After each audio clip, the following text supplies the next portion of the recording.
Yeah. I also have the power to start this podcast in Do it. 3, 2.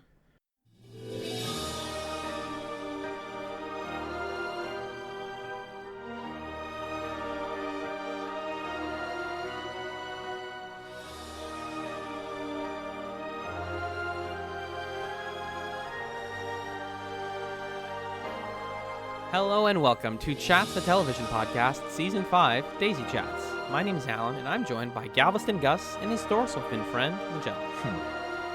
Hola. I'm two entities at once. You're a fused being. Aren't we all sort of fused beings from our mommy and our dad? You know, Walt Whitman said... I wanted to hear Walt Whitman I don't once know, said. something about containing multitudes. There it is. Oh, you're right. I didn't even pick up on it being the one Walt Whitman quote.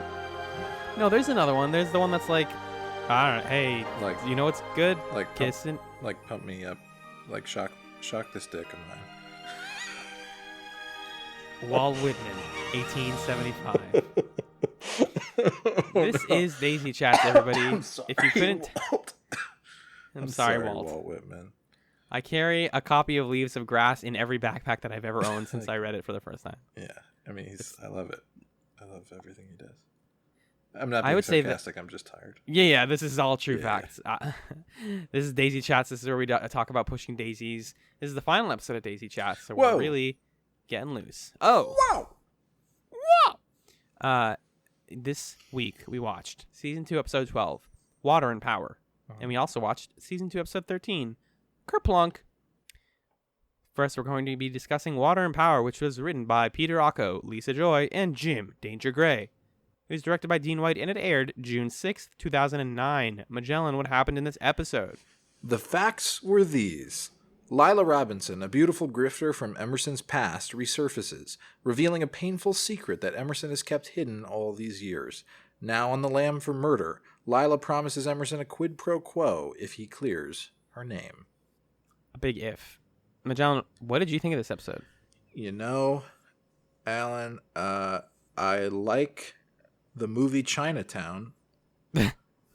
And so I liked the parts of this episode that were Chinatown. That was pretty fun. I appreciated that, you know, these two episodes being the last two of the series, there's a lot of pressure on them to address and resolve all of the questions and the plots that we have been entertaining over the course of the show. And there's something special about the fact that the show chose to prioritize making sure that we get closure on Emerson's story first. I think it could have easily happened where that ended up being a plot that was left to kind of dangle at the end of the show and be an open question. And we'll talk more about this when we talk about Kerplunk, but I really don't think that at the end of the show we're left with any dangling threads that were like the most important things to address. I think there are some things that are left without being resolved. But I think that the show does a good job of making sure that it prioritizes the most emotionally impactful stories to end the series. And so that's what we see here in this episode. Right, we're getting stories about family and relationships and the characters that matter the most to us now in the midnight hour. Parenting. The stuff between Emerson and Simone and also the other character whose name Lila. Mm-hmm. Amazing. All of that. It's the thing where it like I went back and forth while watching these episodes on whether or not they knew they were done. Or it must have. I think it's just likely that they knew they were at the end of a season when they made this one. Yeah, I think so. That's how it feels. So they were like, all right, well, let's put an end note on this and like bring up some important characters that we haven't seen before and kind of, you know, wrap this up in a good way. Yeah, like this is a moment in Emerson's story where it is certainly not the end of his quest to reunite with his daughter, but it is a point at which we could leave this story and feel like we've seen the most important parts of it, save for the moment where they finally reunite. But like we don't need to see the rest of this to know how it goes after this episode. Right. This ending functions really well as a like forget it, Jake. It's Chinatown, where it's like, oh, the thing you wanted, like you knew you weren't going to get it. Like, come on, you knew that. Yeah. And he's, we are realizing as he does that, like, yeah, I guess I did. Like, I got what I expected. This is how this goes. Mm-hmm. This is the way that the loop of things goes, and it's important that it starts with a flashback of him. I love all of the Emerson flashbacks. Oh yeah. It's him just being a super cool guy in the principal's office, getting in trouble over and over again, and we learn that he's actually just in love with his hot principal. Yeah, I thought the moment that I thought like, oh, did his mom leave or is he mad at his mom? Because that's like every character's thing is they had weird parenting, not weird, non-traditional parenting that affected them in certain ways. I have also had non-traditional parenting, so just to say that. So I thought that was what it was. And then the narrator in that moment was like, now this wasn't a parental issue. He was just in love with the principal. Thank you, Pushing Daisies, for giving me a little surprise. Yeah, it clearly sets it up as one thing, and they're like, nah, it's, he's got a crush. Yeah. And that flashback sets up the theme for the whole episode, where the narrator says, Emerson learned his most important lesson. Love makes you stupid. And that's really, that could be the lens that you take on the whole show in certain ways. What are the decisions that we make in the name of love? And are they good decisions? Like, was it a good decision for Ned to let Chuck come back to life? Is that ultimately a good idea? It's kind of Was it a good decision for her to stay? That. Right. Is it a good decision for her to stay with him? Yeah, that's another question. And it's debatable the extent to which those things are stupid. It's debatable the extent to which Emerson trusting Lila to hand over his daughter was a dumb move or not. And I appreciate that this episode presents that theme and then explores that theme from various different manifestations of love, because it's easy, I think, especially in a show like this that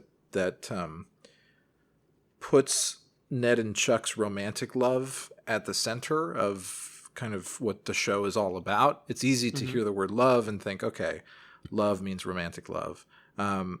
But love also means Emerson's love for his daughter. It means, it means familial love. It means the love between friends. It means the love between partners. All of those things can lead you to make decisions that might not be the smartest things to do. There is so much there. I'm actually looking at all my quotes from this episode, and they're all pretty much related to the whole "love makes you stupid" thing. I mean, I always forget to quote to like list who says the line, but the line "Why love something because we can" is good. Ned says that. I think so too. Yeah, that seems like when they're in the trunk. Yes. Yeah. Oh yeah, they have that cute flirting moment, and then the person, Simone, is like, Lila is like, I'm sorry. Yeah, Lila is like, you guys can't like be hiding in my trunk and then also be doing like flirting stuff because I can hear you. Yeah. Have you ever? Never mind. I was gonna like do a fun bit about like, have you ever like been in a trunk or had somebody in your trunk? And I know the answer to both those questions is no. I've been in a car when somebody was in the trunk, but it was not my car. Was I in the same car? I don't know. Was this in high school? Yeah. Yes, I was in the same car. That was great. That was a classic moment. Yeah, classic. Yeah. Classic pair. It's an improv game. Go ahead. Yes. Classic pear, classic banana, classic. A really cool thing they do with the mystery plot of this episode is the fact that it ties back into Emerson's story. Like, Emerson is literally intimately involved with the murderer and the murder victim, that whole plot. Mm-hmm. it being all about this guy, the Mr. Stingwell, and is it him? It's him who's murdered, right? The old guy who's murdered. Yeah. Basically, what I got out of this episode was that we're getting all like checking off boxes of all of the noir like ideas that we haven't used yet, like water, power plant stuff. We've got jewels. We've got secret pregnancy. We've got men dressing as women, like just all of the like a career thief. We've got a rich man who's worried that his wife is cheating on him. Yep. The detective who falls in love with a suspect. Yeah, all that stuff. All that good stuff. And it really, what I appreciate is like we get all that, and then we also just get really human elements in there from Emerson and from Lila and everybody feeling like adults and feeling like humans who, you know, make mistakes and do bad, quote unquote, bad things for good reasons and stuff like that. Whereas I feel like in noir stories, it's more just like, oh, the thing was bad. The world is fucked up. Anyways, sorry. Even the detective was bad. Like that ends up being the moral message, or not the moral message, but like the ending kind of note on a lot of like old detective stuff. Yeah. It's like, it turns out crime is goes way deeper than you think. Yeah, it turns out people are like naturally selfish or whatever it is. Inclined to do bad things, yeah. Yeah. Whereas like ending this episode... To serve their self-interest. I think that's an important part of like pessimism in noir, is that ultimately, even if people claim to like have certain scruples, or even if they claim to love other people, at the end of the day, we're all in it for ourselves and for advancing our own well-being. Right. Everybody is the like chomping on a cigar detective who's like, I'll only help you if you pay me. And then also we'll do anything for the pay. And everyone is that. Right. The way it works in this show is it ends with Emerson being like, oh, well, I mean, that's my daughter. Can I have her back? Oh, you're not going to give her back to me. All right. Well, at least I know she's going to live a life. Like, she's going to be fine. Right. And it's this really, like, beautiful scene. Honestly, it reminded me a lot of, like, a Coen Brothers scene or something. Where it was kind of shot that way. It specifically reminded me of, like, Miller's Crossing or something, where people say something and you assume something is going to happen, but the characters know so much more about each other and what they were planning that when it all happens, it's kind of like a big shock to the viewer. Like, oh, wow, Emerson... like did know that he wasn't going to get the kid back, and like that's where this was all part of it. He was like ready to accept this. Yeah.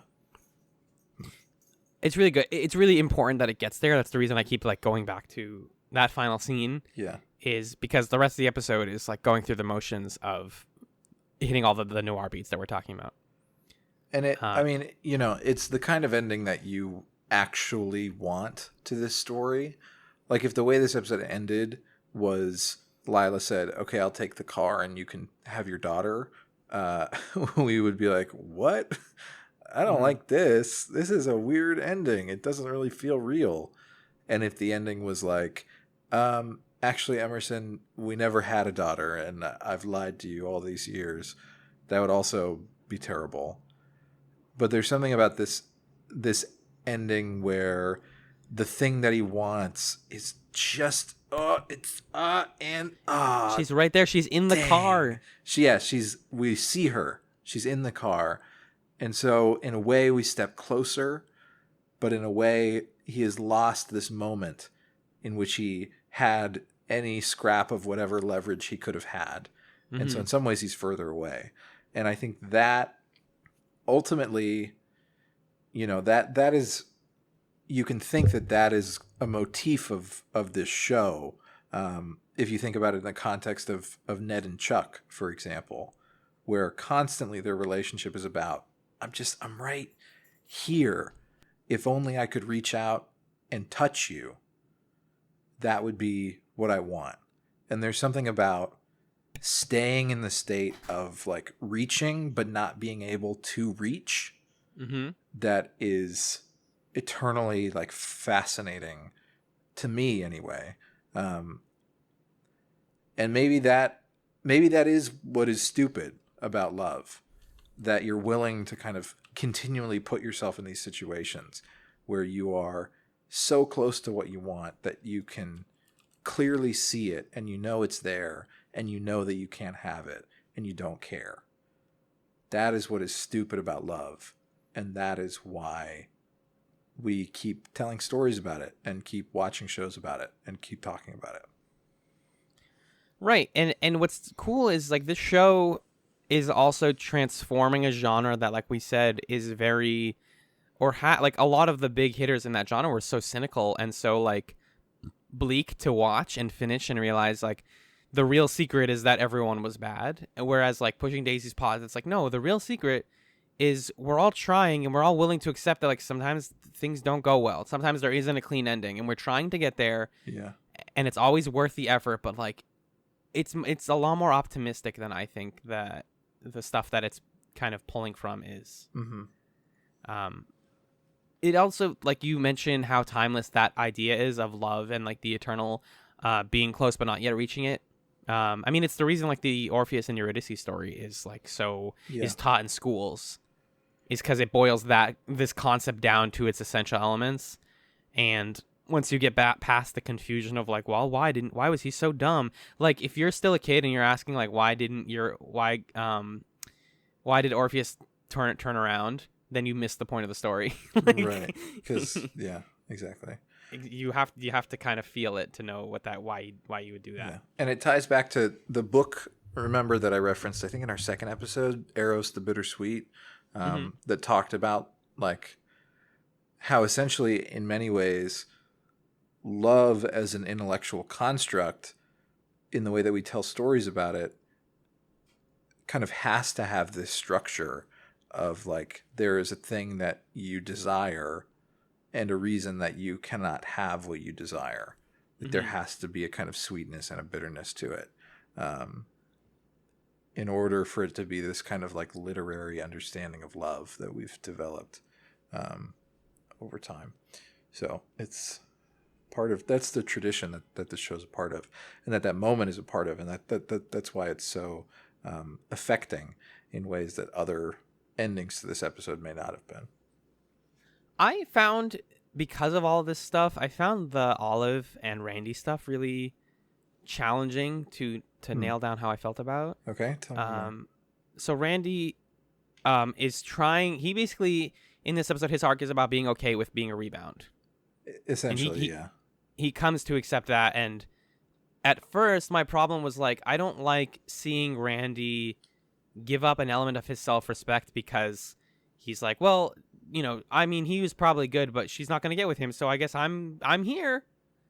And it's partly because I can relate to that, and partly because it's just really, it's a bummer. Like this, a lot of people on this show come into their own and gain a self-confidence. Yeah. And it felt like in that moment, Randy was losing a lot of his self-confidence and accepting that the next best thing was him.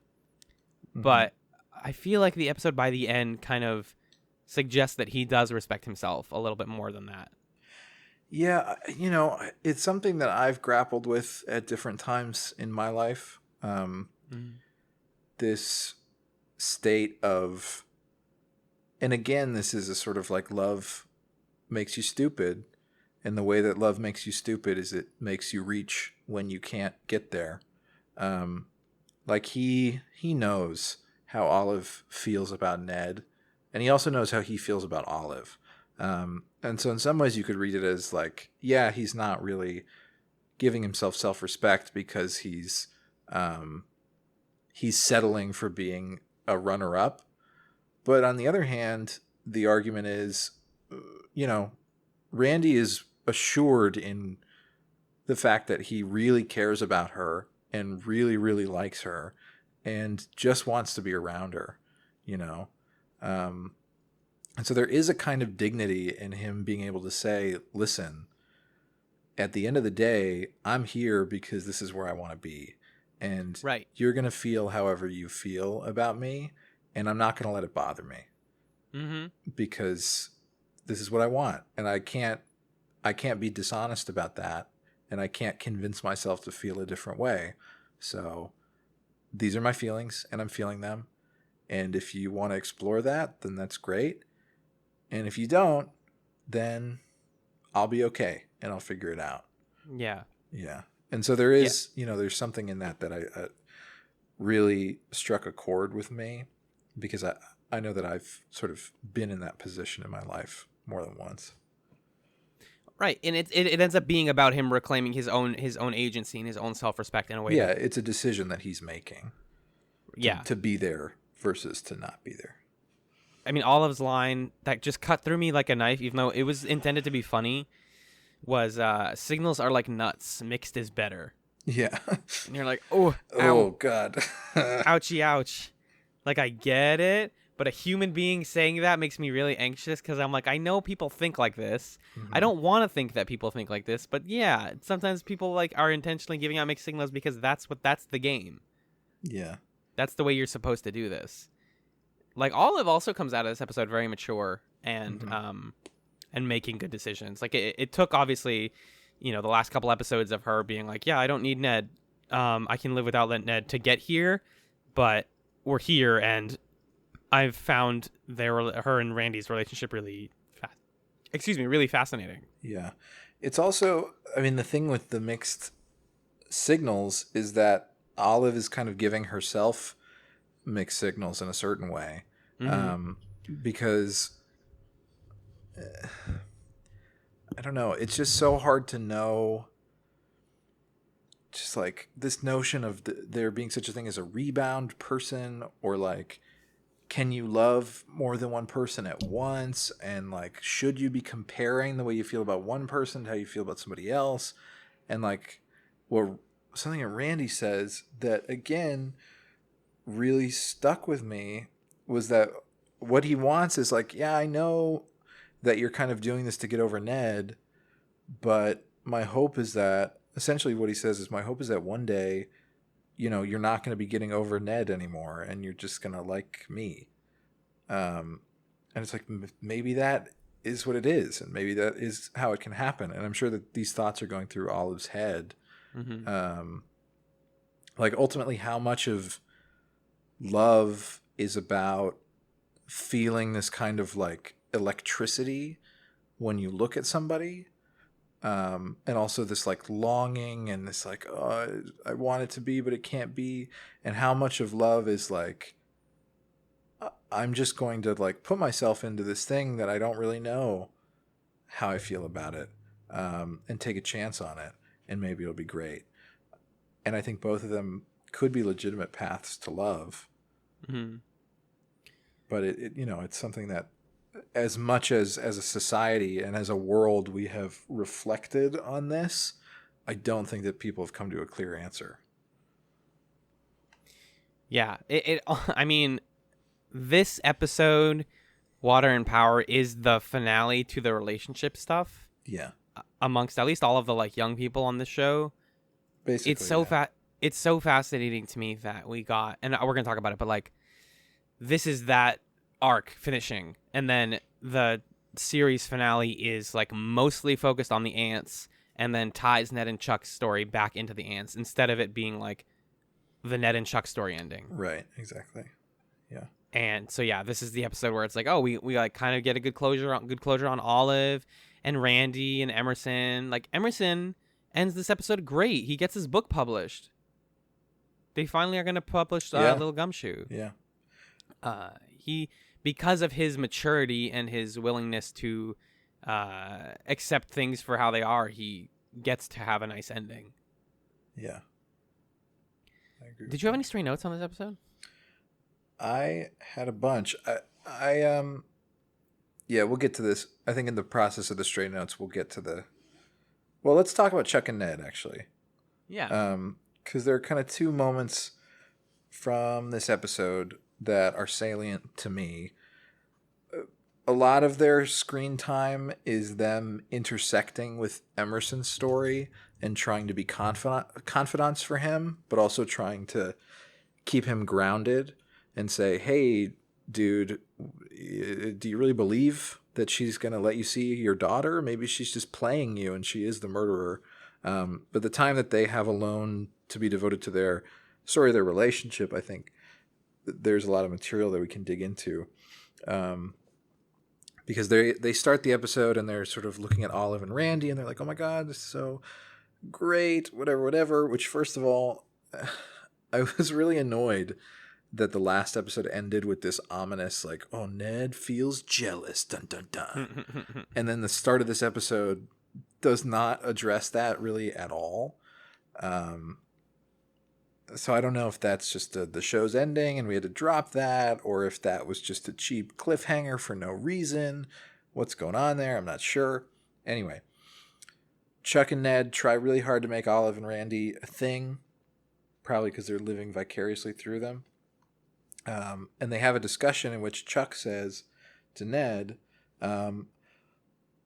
love doesn't need all the right ingredients. It's hardier than that. Yeah. Which, it's an interesting thought about what it means to love someone, because I think that, love is never something perfect, right? And it makes me wonder, like, I've been trying to piece together in my own life how love comes about. And I think that I've always sort of believed that you can, maybe not that you can love anybody, but that there are a lot of people in your life who, under certain circumstances, you could have fallen in love. And so really love is a matter of, like, who the two of you are in relation to each other at different phases, where you are, what you're doing, what you're prioritizing, just like how you're spending your time. All of these different factors contribute to whether or not people can fall in love. And I wonder if that's what it is, or if it's really more like, you and this other person are just so compatible that even if the circumstances weren't right, it would transcend that and you would be together. And I don't know what's true. You know what I mean? Yeah. I mean, it's the point about, like, love is it's so random how it works. It's never clean. Yeah. Like, this show, despite also pulling from a lot of, like, fairy tale stuff, doesn't go the easy route of ever giving us a happily ever after. It more suggests that, like, no, love is really random and complicated and weird and worth pursuing, but doesn't work the way we think it does in our head most of the time. Yeah. And that's really important. That's really, it's a good thing to remember. I mean, I think no one put it better than Kim Da-hyun herself from Twice. Mm-hmm. Love is timing. Yeah. I'm getting real emotional. I wanted to briefly bring up some lines about we've talked a lot about love, and I did love Lee Pace in his underwear. There's a part where Lila basically, like, after she gets them out of the car, takes all of his and Chuck's clothing, and they're just both in their underwear, like, carrying their stuff, and it's like, wow, those are two attractive people. It's a nice moment, like, because this show is not horny usually. Well, it gets horny sometimes. It does. I think a lot of, like, the first moment where I really felt that was when we first got introduced to Simone. Mm-hmm. And I was like, oh, sex exists. I totally forgot about that. Right. Right. But there's, like, in universe, there's, like, a cute innocence to the two very attractive people on this show, just, like, in their underwear, in love, just awkwardly, being like, so some shit happened, guys. Oh boy, Rick. They turn into Rick and Morty from Rick and Morty for a second there. Yeah. Like, it's charming. It's like, oh yeah, we're just humans. I loved the whole, like, set of the finale of this episode where they're in the, like, water pipe. Mm-hmm. And it kind of suggests a really large scale, but clearly the set was just, like, a large room. Like, no, not a large room, just like a long room. But it's like, oh my god, they're in, like, the sewers, and then we're getting all this stuff about how the water comes at different time intervals, and then somebody hits a thing, and then Hat comes in. Yeah. And when we get the facts were these, the narrator gives the line, Stingwell was struck by the irony, then by the water. Huh. And you're like, meow. Like, it's one of those really clever lines that I feel like whenever the narrator gets them, it's always really fun because that delivery is always fantastic. Yeah. Let's see. I have a bunch of stuff. Somebody says it's like driving a car blindfolded. You just have to relax. I don't remember the context of that line. But that was about love, I believe, right? Yeah, I think so. There's an exchange where someone comes into Emerson's office, I think, and they were like, the door was ajar. And he says, well, just because it was ajar doesn't change the fact that it was a door before it was ajar. And then he goes on. That like continues and continues to be clever, but I really like that line a lot. Yeah. I think that was Emerson, right? Yeah, Emerson said that. I don't remember the exact context, but I think it was when he was about to be hired to investigate the murder. Right. I really like the exchange between Emerson and who's the murdered guy again? Stingwell? Yeah. When they zap Stingwell back to life. Just there's something about fictional representations of two people who like loved the same person and were hurt by that person in the same way. There's something about, because that part where Emerson's like, well, Stingwell, if it makes you feel better, she left me the way she left you. And he's like, yeah, it does make me feel better. It super makes me feel good. It makes me feel awesome. Because on the one hand, these two guys are the only two guys who can really understand each other's experience because they experienced the same person doing the same thing to them. Mm-hmm. But on the other hand, they hate each other's guts because they love the same person. And so there's something... How do you reconcile those two feelings? Yeah, there's something about the tension between like deeply getting where the other person's coming from and also like wishing them ill that I just find fascinating, and I want to see more of that in fiction. Because it's just there's a lot there. Penny is like the perfect name for Emerson's daughter. It's so good. So cute. It's great. He's got braces. He's a freaking nerd. I love it. The fact that Lila would sit in her car to read Walden, it's like, okay, whatever. She's sitting in the woods to read a book about going in the woods. Is that because his name's Emerson? Is that the joke? I think we're playing with that. Remember the line of like he's a poet and also a fish. Yeah. Usually people are given a beard to show that they have aged in a show, but Emerson was given a beard to show that he was wild and young. Right. That was the crazy letting it all days. hang out.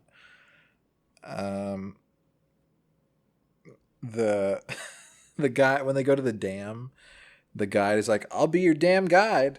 When it's a bigger group, this is where I wait for the laugh to die. Yeah. I wish I could make a montage of just the like side characters who get one moment in an episode and it's just hilarious in this show and then they're gone forever. Like they just have a good clever line and then that's it. Yeah. There's so many. Another theme of this episode that Emerson voices is people's nature is like a river. You can only keep it dammed up for so long. Yeah. And that's the question of Lila in this episode, because on the one hand, her nature is she is a thief and she's on the run and she deceives people, and in that way she does that to Emerson. She deceives him at the end of the episode. Mm-hmm. But on the other hand, she came to town to clear her name because it matters to her that she's on the straight and narrow. It matters to her that she keeps her daughter completely separate from that life and is safe and happy as possible. So it makes you ask yourself, when she drives away, is her nature the same as it always has been, or has it changed? Is it possible to change? People can't escape their fate. People can't escape the like fundamental thing that makes them who they are. Yeah. We always turn back. No matter how much we think we have changed or transformed or reconfigured our brains, we are the same like base combination of elements that do the same things and make the same mistakes and want the same things. Do you find that pessimistic? Like, does No. that make you cynical? I don't think so. I mean, that's the thing. It sound I was saying it. I was like, this sounds cynical, but I don't take it that way. I take it as like, it's really easy to think like to slip into a different person, Mm-hmm. and there is something powerful about being human enough that we can change ourselves. We are all capable of change, but I think the things that we can't change are usually good, or at least they are important. Interesting. Even if they're flaws, they're important flaws, and they don't make us worse as humans for that. It's just like, that's the thing that I have, and I'm gonna work on it. But at some point, I'm the person who does this a lot. I'm the person who needs closure or who needs companionship or whatever. And so it's more about like accepting that part of yourself than trying to change it. That's what I think. When Emerson's talking to the police officer and he gives him the tip about Lila, he does all this like noir speak, and then he says, "You catch my drift?" And the police officer says, or the detective says, "I do not." And then Emerson says, "Catch the bitch." Yeah. Oh, right. Yeah. Emerson in a nutshell. Yeah. That was a fun exchange. Someone says, "What if who he is isn't who he is right now?" I don't remember that line. Who said that? Ned asks Olive, "Can love make you do something absolutely crazy?" Trying to see if what's up with Emerson. And Olive is like, "Bud, yeah. Hello, my arc. What's up? Hey, dude. Yes. I forgot about this. I loved the Mennonite lawyers who couldn't lie. Yeah, we can't lie. Sorry. Can't be a lawyer if you can't lie. Funny. I made a note here. So I watched these on CW Seed, and there are commercials. Mm-hmm. And there's this one commercial that keeps coming up where someone is accidentally butt dialing someone on a smartphone. And it's like, no, it doesn't happen anymore. Yeah, if you have tight jeans on, you put your phone in the back of your jeans, you can still butt dial someone. I don't believe it. It's happened to me. You've butt dialed on a smartphone? I have not butt dialed someone I've been butt dialed before. No. Or like phone dialed, like it was in their... Yeah? You think they wanted to talk to me and then they got nervous? Yeah, they like you. Oh, boy. That was my middle school experience. Someone butt dialed me, and I believed it, and it turns out they just liked me. Really? Uh-huh. That's awesome. Well, I didn't realize it until 5 years later or something. Fuck it. It's all part of a wise man once told me everything is either a good thing or a good story. Well, that's a nice idea. That's a nice sentiment. I think I really want to talk about this finale, to be honest with you. the last episode. Yeah. Well, if you have any more big things, go ahead. I'm sorry to bore you. No. I'm out of notes. That's what I'm saying. I'm not. Okay, hit me with them. Hit me with that do. Well, I think just the kind of other half of the Chuck-Ned relationship stuff that we didn't hit is at the beginning of the episode. Chuck says love is hardy. And then when they're in the trunk, she says, "Ned, when I said our love was hardy, it was just another way of saying it's hard." Ooh. And I was like, "Oh, Chuck." Because everything Chuck says, I can just feel someone that I love saying that to me, and it makes me want to cry. And they talk about, and this is another part of love. Like, it's about, part of this show is about how do you find love, and it's about how do you define it. Define love. Yeah, define love. And then another part of it is how do you maintain love, and how do you justify maintaining love when it's harder than it is easy. And so they have that conversation of like, yeah, it's really fucking hard to be in love with someone who you can't physically touch. And to have these limitations on like what you're able to do together and who you're able to be and who you're able to talk to. It's difficult. And every relationship reaches inflection points like that, where the people involved have to say, is it worth it being this hard to keep working at keeping this alive? And I don't know that we see that often in television, of characters Right. being like, we love each other, but it's really hard to do this. Well, you do see that, but often and almost always the conclusion is like, it's hard but worth it. Done. Period. It's worth it. Good. Yeah. Like, you really, I think American television in particular, like, has this tendency to shy away from like a seemingly negative end Yeah. to arcs. Like, everything has to either end well or end hopeful or end definitively. Yeah. And like, love isn't like that. Love sometimes is like, well, maybe this is too hard. Yeah. And like, realistically, the problems that they're having now, in a couple weeks, they're going to have a conversation about them again, or in a couple months. And that's how life works. The stuff that you look at and say, this is really hard, like you're saying, in other shows, it might be like, it's really hard, but like, we fixed it, or we're past it. But you're going to come back to it, and it's always going to be there. And again, it's sort of like what you were saying about flaws within yourself. Every relationship is going to have a flaw within it, or a thing that's challenging. And ultimately, you have to make the decision of, am I going to accept that this is here and that this is a part of who we are, or am I not going to? Anyway, that's all I got. You know? Yeah, no, for sure. It's amazing that Pushing Daisies was like, hey, here's all the heavy stuff. Mm-hmm. And then we got one more. Yeah, just one more to throw at you. Yeah, we'll just give you another one. So, no emails this week. But after a brief musical break, we will be back to discuss the series finale of Pushing Daisies, Kerplunk.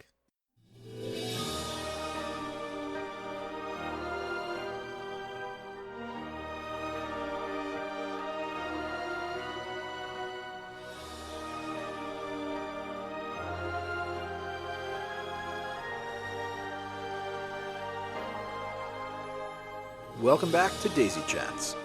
The second episode we watched this week was Season 2, Episode 13, Kerplunk, written by Gretchen J. Berg and Aaron Harberts, and directed by Lawrence Trilling. It aired on June 13th, 2009. Alan, what happened in Kerplunk? The facts were these. One half of Vivian and Lily's old rival synchronized swimming team is eaten by a shark during a show, which provides Vivian and Lillian with an opportunity to revive their career. It really says a lot that this summary does not mention Ned or Chuck whatsoever. Right. This is the final episode of Pushing Daisies, y'all. This is the series finale of Pushing Daisies. It doesn't feel like that. It doesn't feel like that. There, I said it. Not even for a minute. And then at the very end, they're like, shit. And they have to very quickly and really sloppily take it home. But in a way that I respect. Tell me why it doesn't feel like that. Tell me why. Because ain't nothing but I didn't think the Lily and Vivian stuff was like a core aspect of the show. Like, yeah, they're they're probably some of the best characters on the show. But like, isn't it the Ned and Chuck? It's like, it's their relationship. I thought that's what I thought it was about. But this episode is like, hey, what if we talked about their Lily and Vivian, and specifically Lily as a mother and her struggles with that, and how she sees herself in this other lady, and the struggles there, and the fact that we're learning that she really doesn't like herself that much, and as a result, we're tying again the murder plot into our main character's storylines in a really cool way. But then again, I don't remember much that Chuck and Ned even do throughout this episode other than solve the crime. Yeah. And then it really it's true. We've read about this. They found out pretty late that this was the last episode, and the last 10, 15 minutes are post-production. I think, what is an ending? What is this? What do we want out of an ending? well, I want to comment on the idea that it's not really about Chuck and Ned, and that means it doesn't feel like an ending. Mm-hmm. And then, yeah, I think we should answer that bigger question of I think it'd be good to then talk about what did we expect Yeah. or what did we want, and then like did it give us that? The thing about Chuck and Ned, so what I've been saying pretty much throughout this whole podcast, I like to try to find what is the motif of a show, like what is the kind of thematic element that you can keep pinning everything onto, or I guess the allegory is what I'm trying to say. It's been a while since I was in a high school English class, so forgive my conflation of terms. But for me, Pushing Daisies has always been an allegory of what it means to be in a long-term relationship with somebody.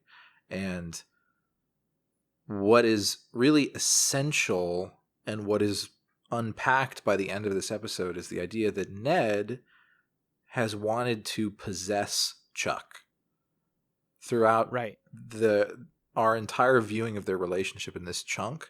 He has been trying to keep her for himself, to hold on to her, because his mom died, his dad left, and so he's had experiences with love and with loving someone where he has lost them, and so he doesn't want to lose her. That has led him to rationalize keeping her locked up in an apartment that's upstairs from where, or nearby to where he works. It's helped him rationalize keeping her away from her own mom and from her aunt. It's helped him to rationalize essentially making it impossible for Chuck to go anywhere or do anything without him. And Chuck has been ostensibly willing to cooperate with that and willing to experience that because she also has had a complicated relationship with love and loss throughout her life. And she also wants to feel that she possesses Ned. And maybe something we talked about last week, maybe there's also a feeling that she owes Ned something that complicates all of this. But I think it is an immature view of love, I think, to believe that love means that you are everything to the other person all the time. Extreme, immature and dangerous, I would argue. And dangerous. I saw an NPR article the other day that was talking about how marriage in recent decades has gotten harder to maintain, in part because our expectations for what a marriage should fulfill have gotten a lot higher. And I also like to listen to Dear Sugars, the podcast where it's like life advice and relationship advice and that kind of thing. And what I've sort of synthesized from those sources is that in order for a relationship to work in the long term in that way, and in order to be committed to someone in the long term that way, you have to accept the fact that this is an imperfect fulfillment of what you need. That you need to find fulfillment in friendships and in professional partnerships with people and in yourself and in your family. And that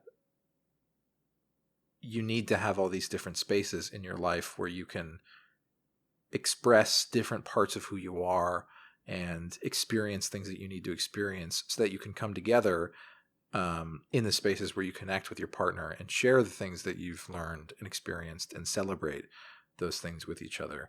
And so I think for me, even though this episode is not about Chuck and Ned in a plot sense, by the end of the episode, Ned is making an acknowledgement, a really mature acknowledgement, that he can't be everything that Chuck wants or needs all the time. And that it is incredibly selfish of him to want to be that and to try to force himself to be that.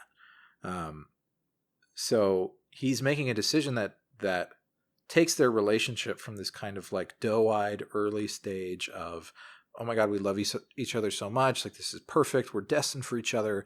Everything's going to be amazing, to the point of, well, there are challenges and who knows if this is going to last, but we're going to try to make it last.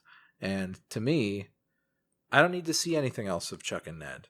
If I know that they are walking into the rest of their lives having that understanding of their relationship, then their relationship has gone through the arc that I need it to go through. Yeah, so I mean, I guess I misspoke. I do think that we get closure on their relationship. But I just think that this is a good episode in its own right and gives good closure for the ants. And then also we get the closure we needed for Ned and Chuck at the end, where I feel like I could have done a whole episode of that separately. It feels squished into the end. It works. Okay, it's all. What we get of it is great. I think, the line of him being like, the only reason I'm not telling people about my power and about you being alive is because I'm selfish and because it works for me. Yeah. And I need to tell people that so that this relationship is no longer founded on selfishness and deception. Dishonesty. Yeah, exactly. So I'm going to tell everyone, and then it's going to probably be really hard and awkward, but it'll be real, and it'll be us, and we're going to work on it. Right. That's it. That's all Pushing Daisies needed to do to tell me that Ned and Chuck are going to be all right.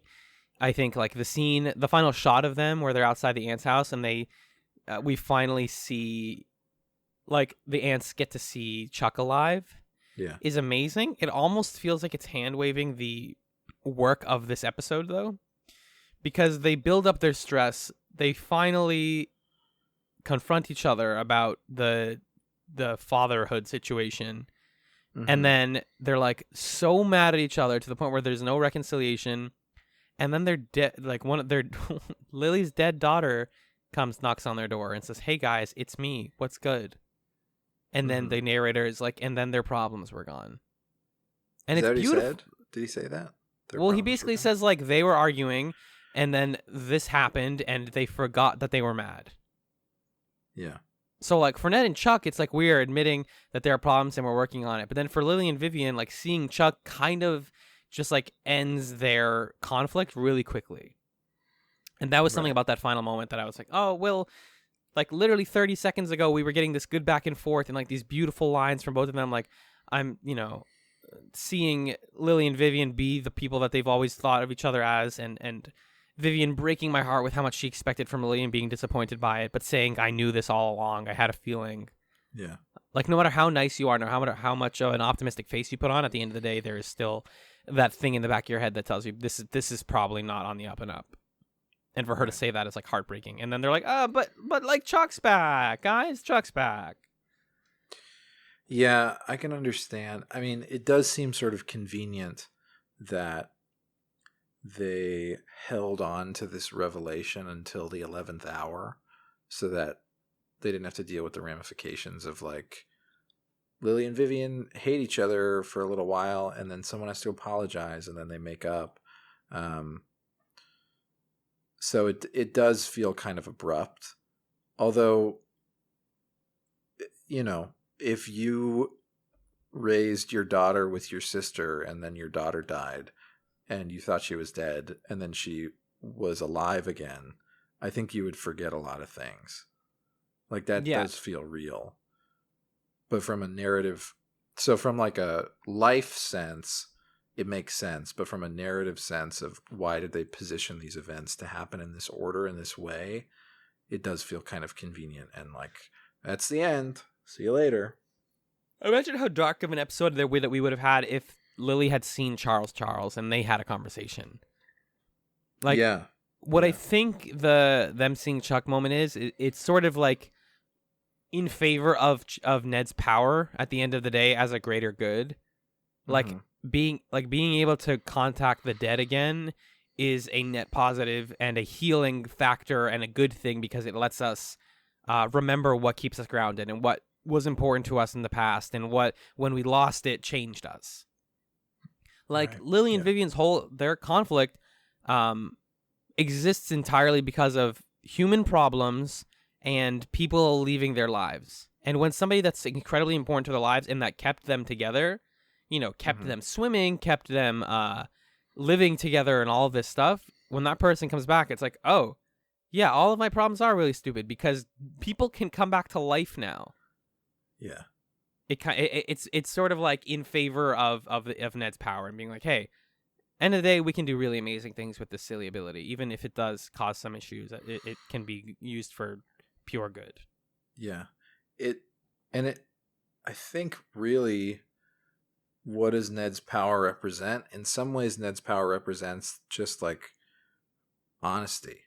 Just the thing that was left unsaid. What if you could say it? Because that's really what it's all about. Bringing the dead person back to life so they can tell you about what was going on right before they died. What was bothering them? Who were they interacting with? What was the secret that they were holding on to? And that the revelation of that leads to justice. It leads to the rest of the truth being revealed. It leads to the world being a safer and a better place if we can just say the thing that is unsaid. And that's what Lily and Vivian do at the end of this episode, is the thing that was unsaid is said.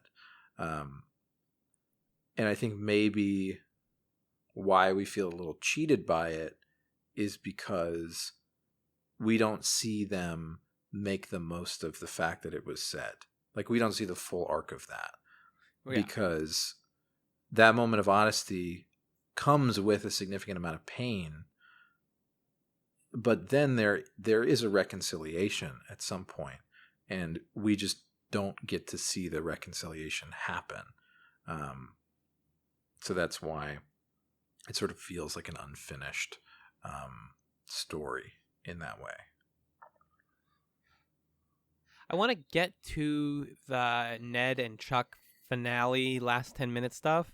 Mm-hmm. But first, I do want to at least briefly discuss the synchronized swimmers plot. Yeah. Because there's a decent amount to chew into there, not to make a pun out of wordplay, sharks chewing. I mean, that murder scene is wild. Like, yikes, yeah. This show shoots synchronized swimming in such a beautiful way, and then to have that beauty interrupted by like a live murder.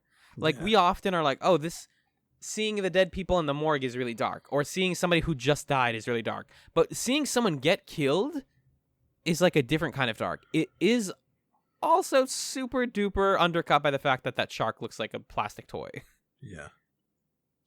But it still works, like in the way that Jaws, even though the effects on it are not good, is still a terrifying movie. Like a shark being led into a pool and just jumping up into the air during a show and eating someone is horrifying. Yeah, extremely. There is more though. Like, I mean, this is another one of those like just good Pushing Daisies sets. This whole festival that they're at, this like swimming and like water sports festival. We get that like the MC with his Trident microphone.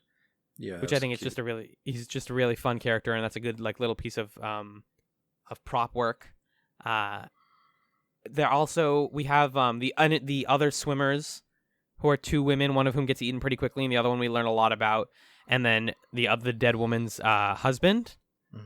And I mean, speaking of this show being explicitly horny now, I mean, the guy has a big dick, is what we're saying. Like. Right, because the lady's like, oh, he's super good at sex. Like, he makes me very happy in bed when he has sex with me. Is that what they say about the blonde guy? Yeah. Okay, sure, yeah. I mean, hey, there are ways to do that with that big dick.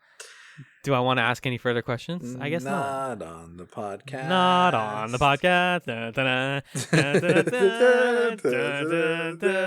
His name's Shane Trickle.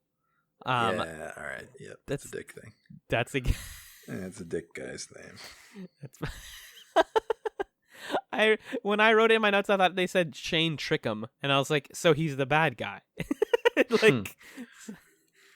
That's what we're saying. They also made some comment about when the male synchronized swimmer guy had the like remote on his belt and he kept thrusting around.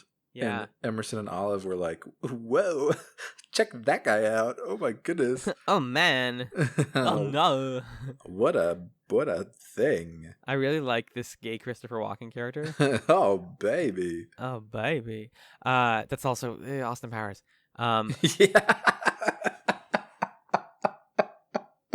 Do I make you Randy?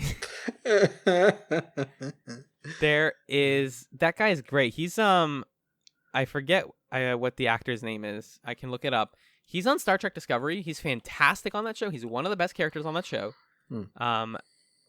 Seeing him in this made me remember that Star Trek Discovery kicks ass. He is openly gay. He was in Rent on Broadway for several years. Oh. Wilson Cruz is the actor's name. Last year's rent. Yep, that's him. He was on My So-Called Life as Ricky Vasquez. Mm. He was on 13 Reasons Why as Dennis Vasquez. Shit. Say it with me, America. Boy. Typecasting. On Star Trek, he's not. He's the like partner. He's a doctor. He's Vasquez 2000. Yeah. Wow. No, but That's he the isn't robot. like the fact that he's. Yeah. All right. Well. Sorry. Okay. He's fun, and him having the dick thing is weird. That's just. I figured it out at this point. What? I'm slow to pick up on these things, but this show always sets a person up and goes, yeah, they're the villain, right? Like, duh, right? And then they're not. It's always how it works. Yeah, pretty much. Of course, my man is not the villain, even though he literally has a button that's like opens the shark cage into the pool. Yeah. What were some things about the pool plot that you found interesting or wanted to mention here for the kids? I mean, the mystery is fine. The fact that it turns out to be blonde husband guy is, who cares? He was in love. He just wanted to do something for his wife. For his lover, actually. His lover, yeah, his wife's sister. The lard and the hair gel. I did like his line where he says, you know what's great about everyone thinking you're stupid? You can get away with murder. And I did. And I did. And it's like, well, no, you didn't, because we know that it was you. To me, the best part of this plot was Lily and Vivian going through the process of falling back in love with synchronized swimming and doing that together and being connected to each other in that way again. Them doing the sync talking.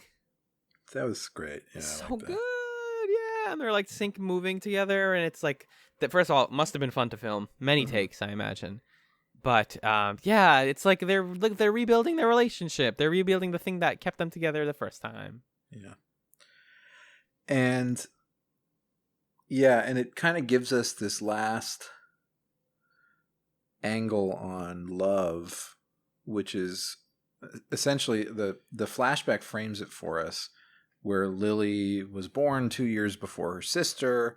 Vivian was born with a hole in her heart, and from the very beginning, Lily is like, okay, I'm going to look out for Vivian and make sure that she gets everything that she wants and she's okay. To the point that I'm going to like sacrifice what I love or what I want for her.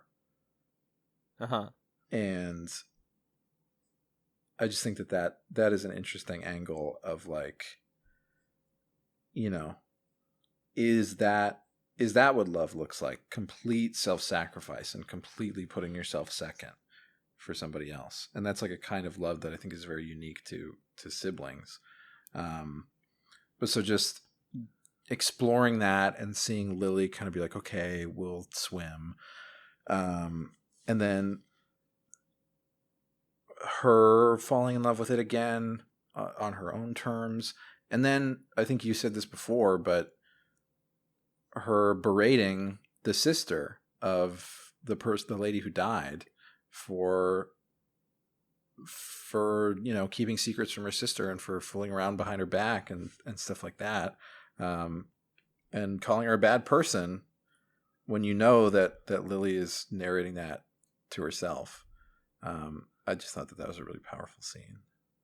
Yeah, it's the most easy thing in the world is to criticize someone for doing the things that you hate the most about yourself. Right. Alan Ibrahim, 2018. Henry David Thoreau 2017. Get fucked, Henry David Thoreau. Hmm. Like, it's that shows so much about Lily, that she's like, in her relationship with Vivian, her whole dynamic is like, I know what's best for you, and I stay with you to guide you and to keep you grounded and to keep you from making bad decisions. But she doesn't think she can make her own good decisions. Yeah. Or she knows that she's made bad decisions, and she's like, she feels bad about it, about herself. Mm-hmm. Which is really fascinating, like that she's willing to help to like be somebody else's guiding light, but doesn't feel like she is her own in that way. Yeah, there's also something in this idea of Lily is sacrificing her own desires in a way that is kind of condescending, because essentially what she's saying is like, Vivian couldn't handle living in a world where like I'm trying to get what I want and she's trying to get what she wants. Right, like, right. She has to be taken care of. In some ways, you could look at that as kind of looking down on Vivian, or thinking less of her, or thinking less of her ability to be independent and to cope with the fact that maybe they want different things. And so then the synchronized swimming kind of feels like this forced. Like, it's interesting how much of that is who they really are, and how much of that is a sort of facade over the fact that actually they're very different people, and they want different things from life, and they just have been living this lie where they've pretended like they want the same things, and maybe they don't. I don't know. It's a relationship. It's a love relationship. Even if it's not dating, it's siblings. Yeah. It has the problems and the humps and the bumps and the crumps of... Yeah, it's got all the crumbs. Of a whole ass relationship. Yeah. I love Lily and Vivian. For sure. I love that this episode is about them. I don't want to make it sound... It's less that I think this is a great episode in its own right. It's just the fact that it's the series finale makes me sad. Yeah. I mean, I think what I was pushing back against was like... Daisies. Was... It doesn't have to be about Ned and Chuck for it to be the series finale, though. Yeah. Because Ned, like I was saying before, what Ned had to acknowledge to make their relationship fully mature enough was that he was keeping her from these other types of love relationships. Right. And I think we need to be refreshed on Lily and Vivian and how they relate to each other. And we need to see them as fully fledged people and see them as complex before we return Chuck to them. Because otherwise, it's like they're still the kind of kooky ants from the first couple episodes that say weird things. And then it isn't really that emotionally resonant when Chuck returns. Right, I was going to say, if they don't have this development, then they are just the... they are like the side characters that get to be like, oh, man. People. Yeah. Right. I have some stray notes if you want me to go through those. Yeah, I mean, do you want to? Yeah, let's do those, and then we'll talk about the final moments. Yeah. I think that's the way to do it. In the flashback, Lily was looking through a hole in the crib, and it looked like she had an eye patch because she was looking through the crib. That was pretty cool framing. They keep showing us this like computer generated shot of sperm and an egg, and I hate it. I don't like it. Stop doing that, Pushing Daisies. That's not whimsical. That's yucky. It's not that even that sick. You're like, yeah, that's the miracle of life. Yeah. Gotcha. It's so vivid. Yeah. Lily and Vivian are... It's like the anniversary of Chuck's death, I think, at the beginning of the episode. And Vivian says, it would be a relief to be as strong and stoic as you. Oh. Lily's reading the newspaper. The camera pans around and she's crying. Yeah. Gutted like a fucking fish on Friday. Gutted. And it really makes you wonder, is her concealing her emotions, is that selfless or is that selfish? Because there's a certain interpretation you could take where, like, by not sharing this with her sister, she's not giving her sister the chance to help her, you know? She's not giving her sister the chance to be her sister. And I think that's selfish.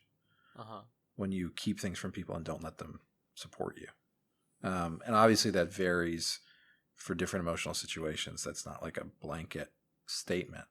But I think it's open to interpretation. Ned, it's Chuck's like anniversary of her rebirth, and so she's saying Ned thinks he's a terrible gift giver. Ned says, "I am," and then Chuck says, "He's already given me the greatest gift of all, my life back," which is like, Wow, that's a line. Yeah, it's like they know that because that's Chuck that says that, right? Yeah, it's like they know that Chuck says these lines, and then we go like, "Aw," and we were word up to do that, and then it's like, wait, no, yeah, gotta think about that one. 11 thinking emoji in a row. Yeah. Ned has a great idea for a present, which is they're going to go to the Aqua Party Dome, whatever it's called. Aqua Dome. The what? I think it's the Aquadome. I'll confirm. Sure, but yeah. that sounds good.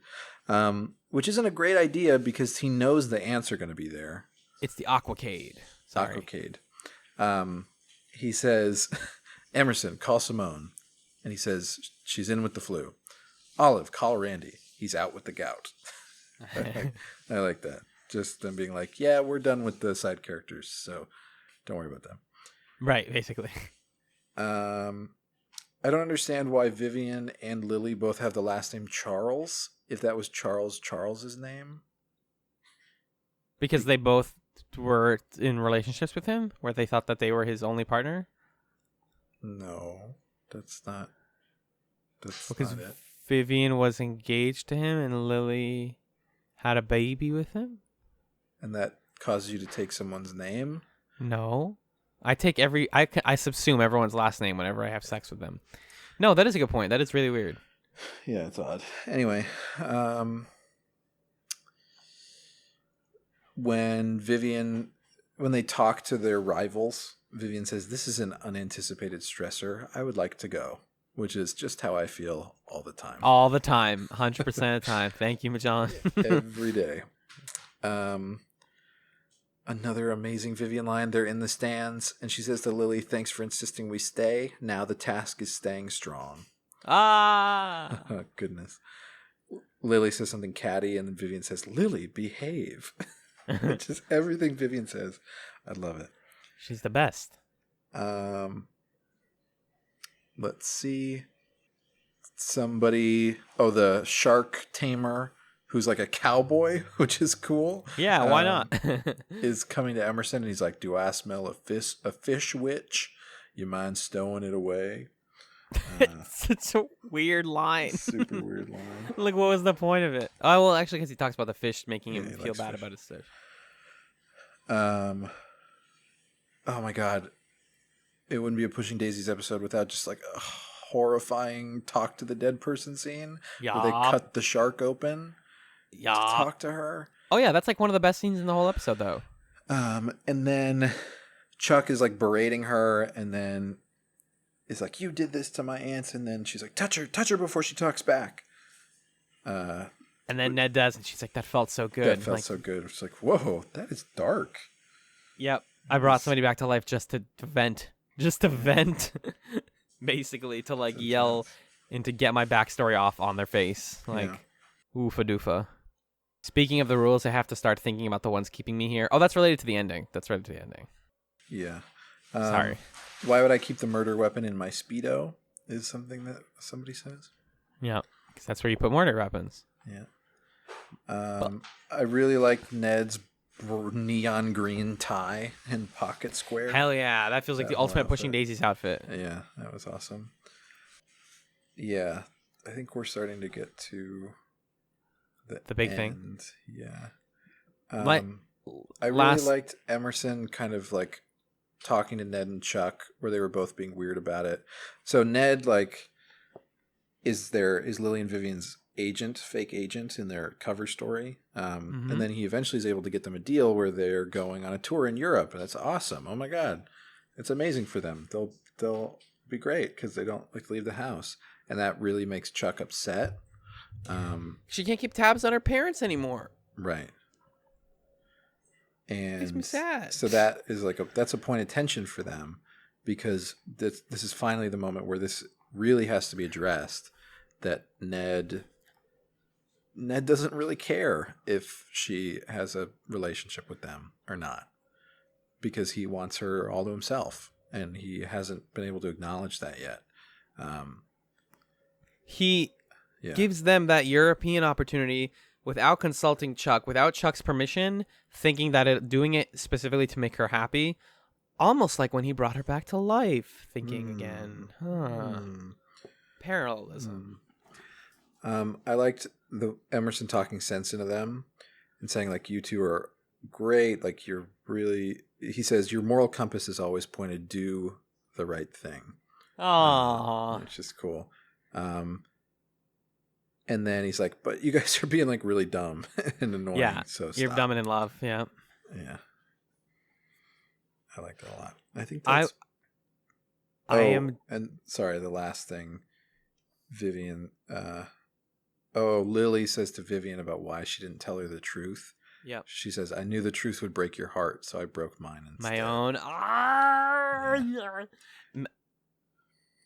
Me watching this episode is that old guy crying with the really sad cry where he's like, you know that video? That's me watching this whole episode. No, I don't know that video. Oh, I'll show you it later. It's fucking fantastic.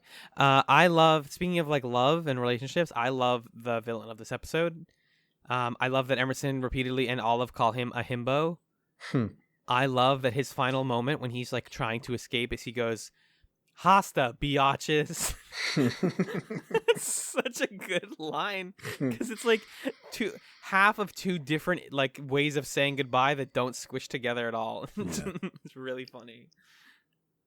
And yeah, I have a decent number of notes on the last couple minutes. So yeah, let's talk about that. The episode ends. It kind of feels like, I think part of the reason I liked it so much was it felt very tightly paced, and that must have been because the last 10 minutes weren't initially going to be in there. And so they clearly had to like cut some probably like development out to fit into this whole thing about Ned and Chuck coming out to the world, basically. So most of this, I tried paying attention to it, is archive footage. It's either archive footage or CG shots. Interesting. It feels extremely and like still shots with narration that they like got the narrator to do narration over something. So there isn't a ton of like new footage in here, which is interesting because it kind of like feels stitched together. Yeah. But basically the narrator is like, Ned realized this. They went to the ants' house. They told them. The ants got excited and forgot all their problems. Happily ever after. It's a story about love, you guys. Hey, remember this field? Remember all of those crazy characters from Pushing Daisies that you love? Like the guy what lives in the sewers, and Randy and Olive and like the pie hole and Emerson and his daughter and Simone and everybody. And you're like, yeah, hell yeah. And then it's like, all right, well, how about like some shots of like fields? And you're like, yeah, okay. I mean, yeah, fairy tales, okay. And then it has to end. Because they're like, well, we had to write what's the final line? Like, we know how we want to end it, but how do we end it? Yeah. How do we cut to credits? And it's this honestly pretty awkward line, which I think you wrote here. For endings, as it is known, are where we begin. And then we get a shot of Digby in the grass, which is also the first shot of the show. Yeah. The reason this one annoys me is because I love when shows do this. When anime brings back the opening theme song in like a really triumphant moment, fucking love it. Yeah. When somebody says a line that they said when they were first introduced and it seemed innocuous, but now it has meaning, love it. But this doesn't have anything to do with the rest of the show. Right. The show isn't about returning to beginnings. The show is not really about like, I mean, it is about like circles and like loops and how our lives kind of run in little arcs that begin and end. But like, sort of, but not really. Not extremely, yeah. It's like not really about that. I just mean like this. There's like the cycle of life and rebirth and that stuff. But like, sure. Or like we getting a don't. second chance. Yeah, Maybe. but like it seems really corny and forced to be like, and then remember Digby? Remember the dog? Yeah, it's Bye. just not. It just doesn't advance my understanding of the show to do that. Yeah. Because you could end any show with that line. Yeah. Yeah. And it would have the same amount of meaning, which is to say none. Game of Thrones. All good things must come to an end. Like, beginning is like the end. Yeah. Remember Game of Thrones? Fucking the Voltron Netflix series. All good things must come to an end. Like when robots, remember that first time that robot did like a big jump? For endings that it says, no, that's where I begin. Mad Men. Orange is the New Black. Remember when we went to drinking- prison? He's drinking a scotch, and he says, "For endings as it is known are where we begin." And then it cuts to the first time he drank a scotch. Yeah. It's like even that is more meaningful. Yeah, there are ways to do Because just that line that with a show is shot. about like repeating your mistakes and stuff. Yeah, exactly. But this show, it's just not. So okay, It's not I have about problems with it. this. At end of the day, though, they did the best with what they were given. They tried. Sure, I feel so bad for Berg, Halberts, and company for them to be like, all right, well, your show's over. Your show got canceled. End it right now. You have like a month. I mean, I was charmed by this idea that the sort of literary construct that they were ending with of thinking about like life from that point forward wasn't measured in time. It was measured in like big moments or whatever the way Coffee they phrase spoons, it is. yeah. What'd you say? I said it's measured in coffee spoons. Coffee spoons, yeah. Chatz Nights, everyone. Check it out. And, that's kind of clunky and it's kind of forced, but in a way that I didn't mind because it took us through, these are the life moments that matter to these characters going forward. And that really is what it's like when you leave a story and you leave characters, is you no longer follow them through a chronology of time. You no longer are with them by their side over the course of a year or over the course of a day or however long the story is. When you leave them, the only time that you can spend with them is in imagining their consequential life moments and what those are like. So it fit for me with the kind of like fairy tale theme and what's the word I'm looking for? Not theme, the fairy tale vibe. I don't have the right word, but yeah. Aesthetic, yeah, that works. And then they just didn't stick the landing because endings being the same as beginnings is not that. It's a different thing than what you were just doing. So that's why it didn't work for me. And I wonder if they had just ended like without that, if they just ended the shot before, if that would have felt better. I don't know. Yeah, it feels like we had to end this somehow. How do people end shows? Oh, this works, I guess. Yeah. Or like how do people end fairy tales? Because I think this show was a lot of times about its characters and cutting to the guy in the sewers and all, and like flying across the town of Kurtakur and being like, hey, look at all these people. Remember them? Is great. That's how a lot of shows should end. Sure. Is being like, remember all the people that we met along the way, like the weird, interesting, special people. That's awesome. But then it just one more scene that they just toss in there. That's like, So my last question is, how would you want this finale to have gone? Would you have changed anything, and if so, what?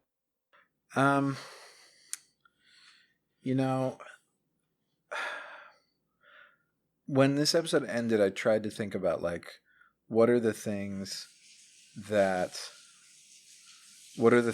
I felt like I missed out on, or the things that I wish I knew. And I don't know that there are that many. I think things that were left unresolved, like Chuck's dad. Where is he at? Do I care? No, he's living his Not life. Really? Like, he kind of served the purpose that he needed to of reinforcing the fact that Chuck was making her own decision. Like you said before, there could have been something to him, to understanding like why he did what he did, why he cheated on Vivian, you know, why they loved him, what he was like as a person. Mm. There are questions that I have about that, but I don't really think I need them answered. Ned's dad is also kind of like, he saved their life and he was hanging out in the pie hole, and what's going on with that? That's something that I want to know more that about. one's explicitly to me like, I didn't want to know this, but the show set me up like, hey, you're gonna learn about this next season, and then they just didn't get a next season. So that just feels like, well, we totally this was not meant. This clearly, definitively wasn't meant to end like this. You can read articles online about how Fuller and company were like, yeah, we wanted to really like dig into that, and they didn't get to, and that's fine. But like with Chuck's dad, man, like you read Jack and the Beanstalk, and you don't. I would hope you don't go like, I want to know more about the Giants' past. I want to know who is the first person to make these beans. Yeah. And I mean, like, in this day and age, sometimes people do want that. That's why we get like these live action Disney movies that are like, why did Cinderella really want to didn't go to the ball or whatever, fucking Beauty and the Beast nonsense. Or like, what was Maleficent was actually a tragic character. Like, we are trained in in like modern society, modern Western society especially, to like expect answers. Yeah. That's to true. Questions presented, even if questions aren't presented. It's like, no, I want you to make me feel like my investment was worth the time. Yeah. And like in that respect, I do feel like Pushing Daisies satisfied me. I do feel like I got the Ned and Chuck conclusion and the Ants conclusion that I wanted. It just happened to feel hurried in a way that maybe wasn't intended. Yeah, I guess the distinction that you're drawing is really what is salient about this finale, and whether you'll find it fulfilling or not, is allegorically it is fulfilling, because the show fully explores different manifestations of love, different challenges that romantic love can face over an extended period of time. It takes us through a complete arc of, you know, Ned and his attitude towards this relationship and his role in it and what he is willing to accept. All of those things happen, and that feels complete. But if instead of sort of allegorical fulfillment, you're looking for like the specific logistical fulfillment that finales can bring sometimes, you're not going to get that.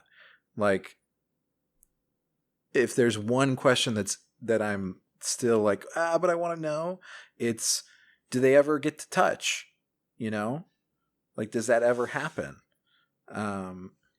And that's not something that I really need to know, or that I really should feel like I need to know. And that is a product of being used to stories that will tell me the logic of the power, or where the power comes from.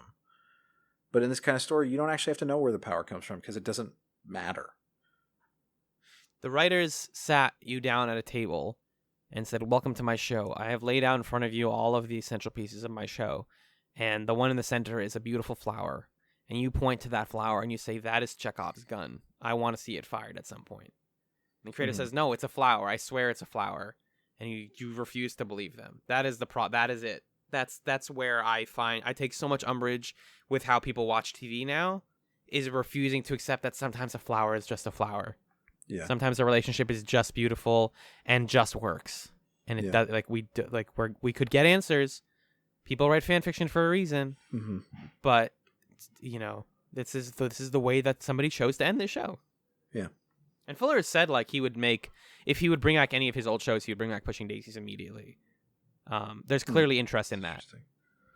I'm curious what he would want to do with it, but I don't feel like I need it. Like, it's funny that I say I love when shows go back to their beginnings, and the Newsroom does exactly that, and it's the worst ending of like any show, for them to be like, and then we went back and did the news again. And it's like, get out of here. Don't play with my emotions like this.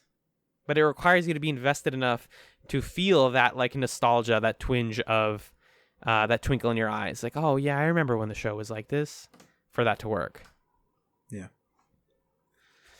So, I mean, hey, man, that's pushing daisies. Did you have any final thoughts on the series?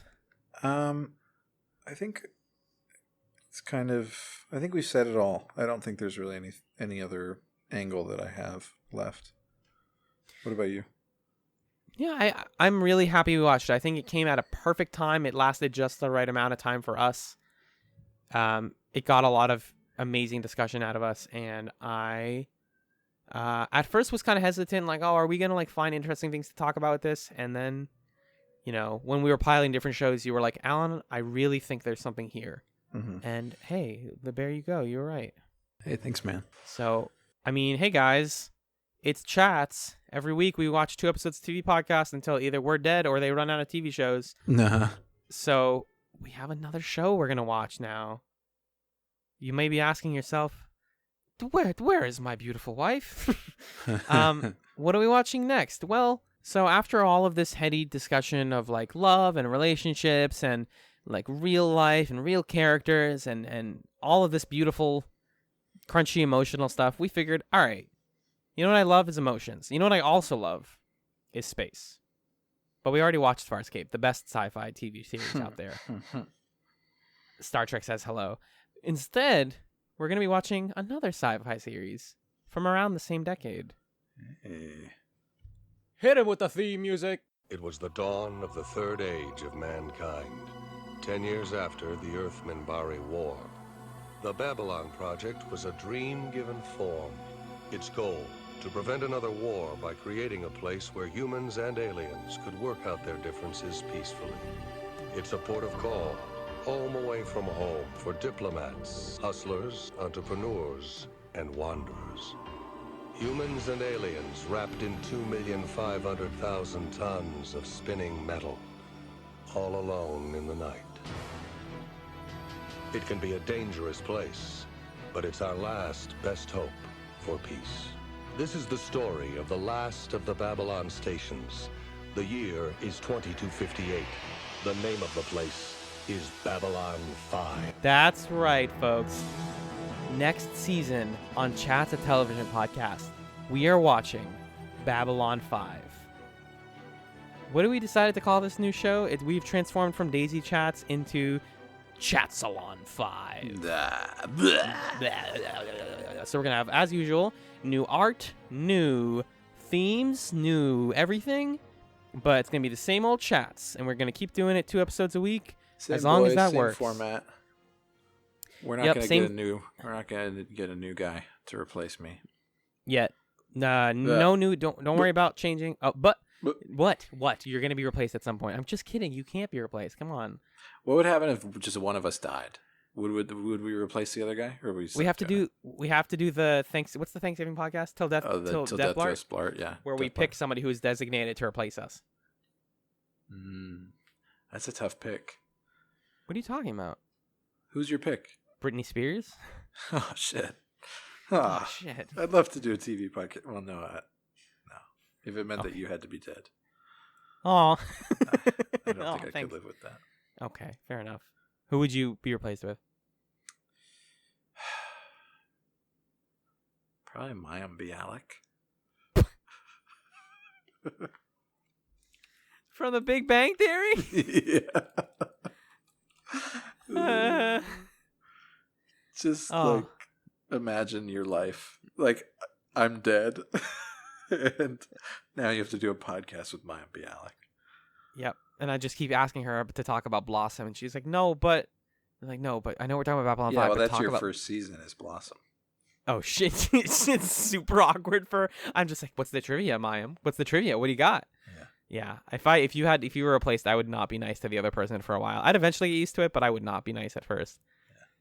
Yeah. So Babylon 5 is a TV show. Mayim Bialik is not in it. No, she's not. Not that I know of, unless she's in like some weird side thing. It's gonna be a long one. It's 5 seasons long.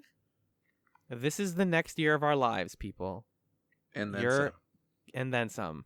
We are going to be watching it. So we have here a couple things. There's a couple order of business. We have there's an order on the Lurker's Guide to Babylon 5 of like the order that you should watch the show and the films, because there's like 6 movies that tie into Babylon 5 that take place in between the seasons. So we're going to be following that. We'll post like links to that so it's easy for people to see what our like grand master plan is somewhere. We'll make like a doc or something.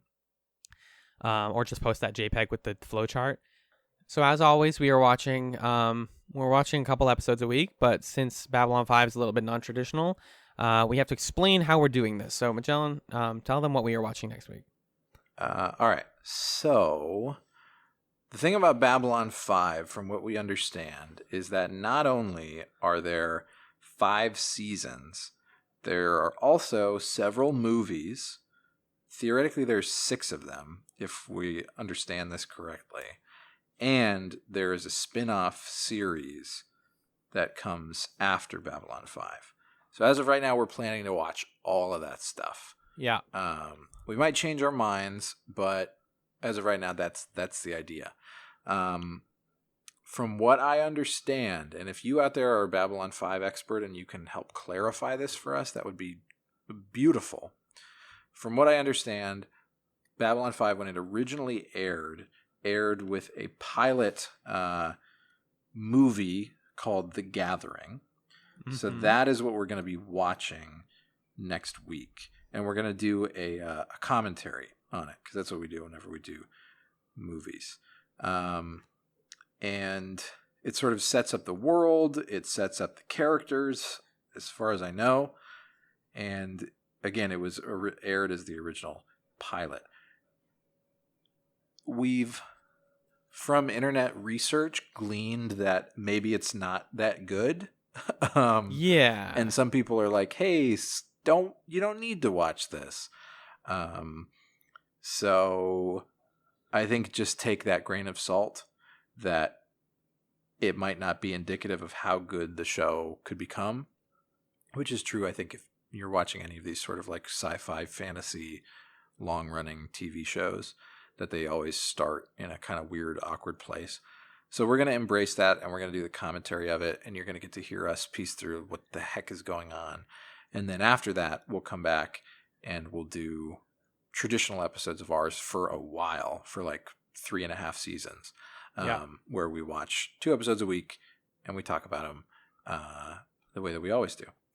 But yeah, so next week, well, actually, we're going to take a week off so that we can transition and, live our lives for a little bit. And then we are going to come back and we're going to watch The Gathering. And I'm going to find a summary for it right now. This comes from IMDb.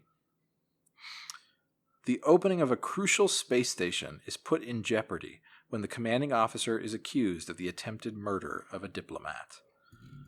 Oh. Hell yeah. All right. Let's do it. I'm into it.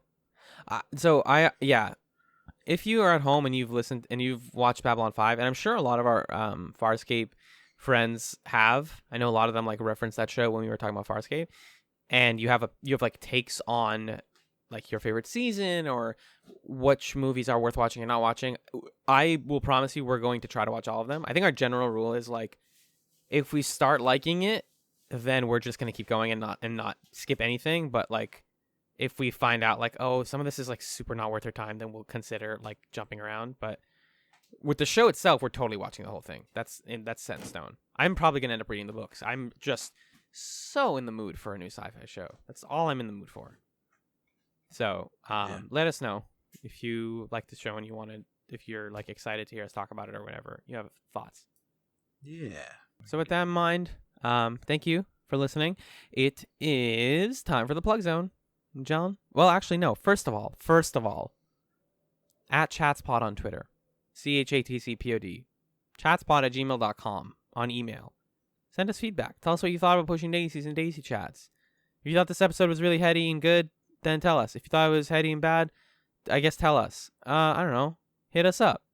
Like the show. Rate it on iTunes. If you want more content out of us, you can back us on Patreon. Patreon.com/ChatzPod. Over there, at $2 a month, you get a commentary every month, separate from the Babylon 5 stuff. Like movies, like real movies. Real Monsters, for example. We're going to watch Ants next month. Because we're clowning fools. If you back us at $5 or more, you get Chatz Nights, which is an awesome, ambitious new project that we have where we just talk. And it's sometimes free flowing. Lately, we've been doing like weird little kind of back and forth interview conversations, and it's really special and good. And if you want to hear more of us, definitely check that stuff out. Yeah. John, where can people find you online? People can find me online on Twitter at Just a Fluke. That's JUSTAPFLUKE. They can also listen to me on another show with my voice called Adulthood at adulthood.simplecast.fm. Alan, what about you? You can listen to me on 2 other shows. One is The Garnet Wager, which is found at scanlinemedia.com. That's where my friend Six and I talk about the Korean game show, The Genius. You can also listen to me on Fireside Friends, a monthly show where my friends Ryan, Katie, and I, sometimes a guest, talk about pop culture and how it affects our lives. That's what I got. Great. Thank you so much for listening to Daisy Chats. And for one last time, keep on living.